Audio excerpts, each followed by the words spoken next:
রাজ্যের মানুষ সামাজিক মাধ্যমে ভিডিওটি ভাইরাল হচ্ছে, যেখানে দেখা যাচ্ছে একটি বাস গাড়ি যেটি বিলুনিয়া থেকে উদয়পুর হয়ে আগরতলার দিকে যাচ্ছিল এবং বাসটি এত উন্মাদনা, এত উন্মত্ত হয়ে চালাচ্ছিল, এত রাশ ড্রাইভিং হচ্ছিল যে সাধারণ মানুষ দেখে অবাক হয়ে গেছে যে একজন চালক এইভাবে একটি গাড়ি কিভাবে চালাতে পারেন।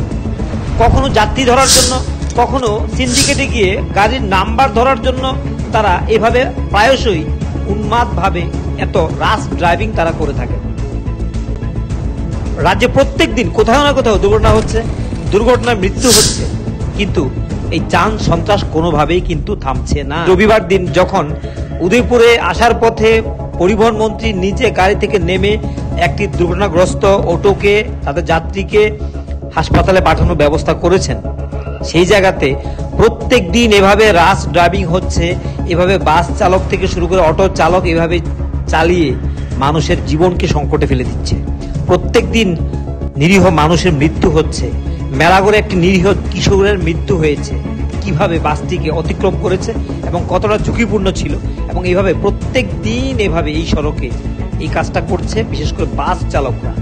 প্রশ্ন উঠছে, এই ভিডিও দেখার পর প্রশাসন এবং সিন্ডিকেট কি এই বাস চালকের বিরুদ্ধে এবং বাস মালিকের বিরুদ্ধে কোনো অ্যাকশন নেবে?